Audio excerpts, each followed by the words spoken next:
up at NKU. They were Division II at the time. You're talking about stats, I had to look them up a little bit. My freshman year, I think I only threw 3 or 4 innings at NKU. And NKU at that time was, like I said, it was Division II and was one of the last wooden bat conferences left in the U.S., which turns out I think helped me a ton because I was throwing against wooden bats instead of metal bats. And my sophomore year, I threw about 20-ish innings, which is still not a whole lot for college. And that reason being is because maybe I didn't have the best control. So I threw hard at that time, but I was throwing all over the place. I couldn't throw strikes. And so before my junior year, the pitching coach and head coach brought me in their office and basically said, "Hey, we're going to be good if you're good." He said, "You're our X factor. If you're good, we'll go to some places or whatever." And so that changed the game a little bit for me in my mind as far as, I'm thankful to be here, I'm playing the game I love to play, so I have a responsibility now. Like, I'm a part of a team, I have a responsibility. That was kind of the first time that it kind of hit me. And so that's when we would start getting up, me and the pitching coach, about 6:30, 7 o'clock in the morning, which for college kids, that's early. So we'd get in the gym, we'd drag this practice round out, and then we'd start doing drills. We never touched a baseball during those times. I had a towel, we had a video camera, and we'd just go through mechanics, just trying to get the same thing, even if they weren't pretty. If you're consistent back here, and this is a little baseball lesson, if you're consistent back here with your mechanics, it gives you the best opportunity out there. That means out there, the home plate, throwing strikes. So if you're consistent while you're going through your mechanics, have the same one. They might not be pretty. But if they're consistent, you have the best, give yourself the best chance to throw strikes. And so that's what we did. Video camera back there, I could tell what I was doing wrong or different, like on different ones. And all we did was towel drills. I just had a towel, just reaching out, extending, and stuff like that.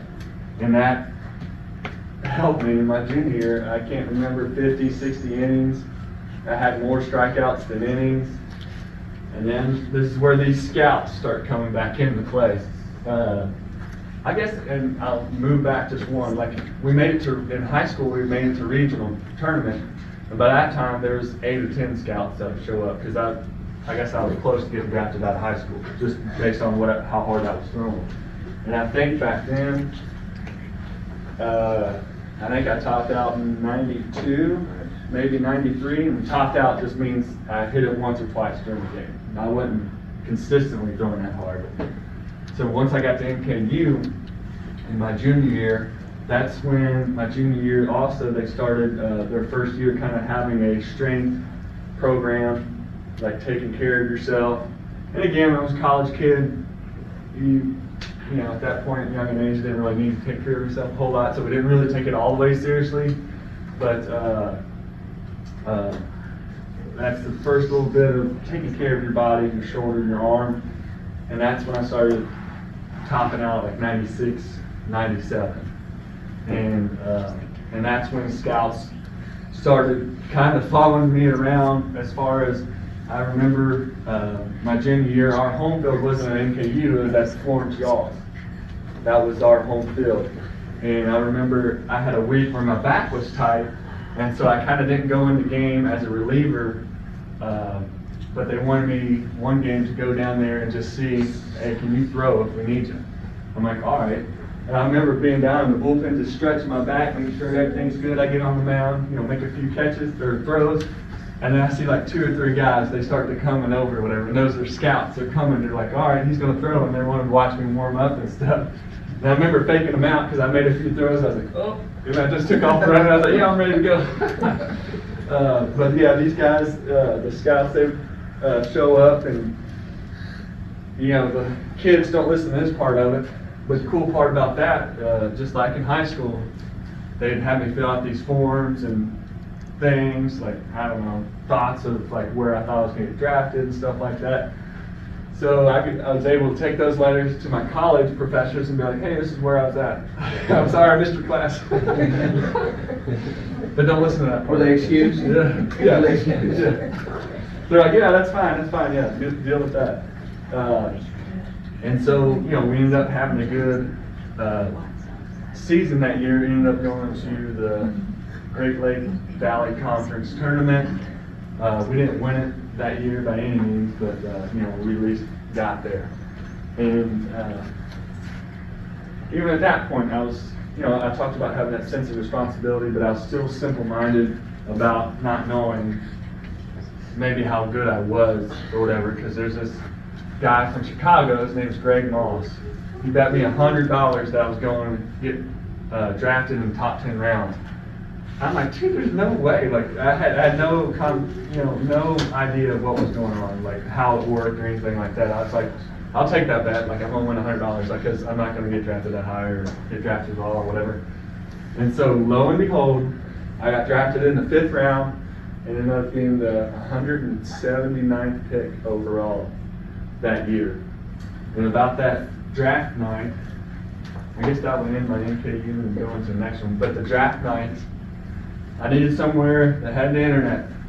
I needed somewhere that had good cell phone service, and I needed somewhere that had cable TV. Because that year was their first year, they were kind of putting it on TV. First day was the first 5 rounds. And the place that had that, and I forgot to mention it, me and Lacey got together between our freshman and sophomore years that summer. So that was in 2005. Yeah, the summer of 2005. So Lacey's house had all those things. And so we were right up here on top of the hill, Reservoir Hill. That's where her mom and dad lived. And that night was pretty awesome because it actually came up on the computer screen before it did on the TV. And then like a minute later, the phone's ringing. I mean, we were all like just yelling, going crazy, and it was an exciting time. That's for sure. But yeah, before I transition, does anybody have any NKU questions? So I'm an NKU student now. So have you been at NKU ever since you graduated? Oh, nice question. So yes. And you think it's really different? Yes. Yes and yes. So my first pitching coach, my freshman year, walked out on us in the middle of the season. And so this new pitching coach, Dizzy Payton, stepped in. He was the grad assistant. He's only a year or two older than I am, and he became our pitching coach. He was the pitching coach all the way up until last year. And the head coach was the same the whole way through too. But our head coach, Todd Ashlon, retired last year, and Dizzy got the head coach job, and this was his first year. And so yes, I'd go back there. I'd be in the middle of practices. They let me throw bullpens to the catchers whenever I wanted. I mean, they became really good friends of mine, best friends of mine, and so we'd always hang out. And now, as soon as I retired, Dizzy got that head coaching job, and he wanted me to come on board. And so I had a title there. I wouldn't call it a job, but it's a director of player development for NKU and the baseball team. And so, like, I call recruits. I FaceTime recruits. Go to dinner with recruits, which that's a perk too. You get free dinner out of it. But their home games, I can go. I'll be in uniform on the bench. I'm like a sounding board for the coaches. They tell me, they talk about game planning. The pitching coach got drafted by the White Sox. We had the same agent. He made it all the way to AAA. And he's the new pitching coach, and this year was his first year too. So we worked together on pitching plans. Like I said, like a lot with recruits. He wants me to call them, talk to them. I actually had a kid from Texas. He unfortunately didn't commit. We thought we had him, pretty good. And for that reason was they were talking to him, and they were talking about playing MLB The Show and stuff like that, and asking like who his favorite player was on there, and he said me. He said Nate Jones. I was like, well, is he from Pelham County or where's he from? And so he's from Texas. I was like, what? And so the reason being, he played with me on the game, struck out a bunch of guys, and did well for him, and so that's why I was his favorite player. And so, it's weird how those worlds interchange and stuff like that, but, and they've since went Division I, and I guess with Division I programs, there's a lot more amenities they need or want to have to recruit those guys. And so yes, it has changed a bunch. Obviously, it's always been called the concrete jungle, but it's a very much nicer concrete jungle now. But there's a lot that has changed, and with this first year as the new head coach, I think he's changed a lot of the culture and the atmosphere there, just being positive. And I think there's going to be more to come and more to change from here too. I got one more to add. Yeah. How many pitches did you know out of college? How many pitches did I throw? Did you know? Yeah. How many did you know how? Okay, so we can go a step back to high school. So I went to Lace, what would you call it? Those camps. Not big league camps, but the draft camps. There we go. They're kind of like draft camps. I went to one out of high school. It was for the Colorado Rockies, and we had to go down to Huntington, West Virginia, University of Marshall. And, you know, again, I'm not part of the infield, outfield stuff, just the pitching stuff. We go over and throw. And I'm throwing, you know, everything's going good or whatever. And we didn't have hand signals or at least I didn't know. I didn't know the hand signals at that time, like fastball, slider, curveball, and changeup, to give the catcher a chance to catch, you know what's coming. I can't remember exactly what I was doing. I don't know if I was just going off of his signs, like what I was throwing. But they're like, maybe I got to my pitch limit, 15 pitches or whatever. He's like, you got anything else? I said, yeah, I got a sinker. And so, in actuality, so I threw it, and they all kind of paused or whatever. And they're like, what'd you say? I said, yeah, we call it a sinker, because the ball sank. And so a sinker is really a fastball that runs a little bit, or sinks a little bit. I threw a curveball, because it sank. I didn't know the difference in high school. I did not know the difference. I'm sure that catcher was really mad at me, because he was expecting a fastball just going like this, and he's got a curveball going down in the dirt or whatever, you know. But so at NKU, that's where I started throwing. I didn't start throwing, but I threw a fastball, curveball, which at NKU, after that experience, we ended up calling it a drop ball because it dropped. You know, I still didn't know any better. And then I threw a slider as well, and I tried to throw a changeup. My changeup was terrible, and it was terrible basically my whole career, but it got a little bit better in the big leagues. Yeah. But yeah, I threw 4 pitches, I guess. Tried to, at least. Pretty good arsenal. Yeah, it's not bad. Not bad at all. Yeah.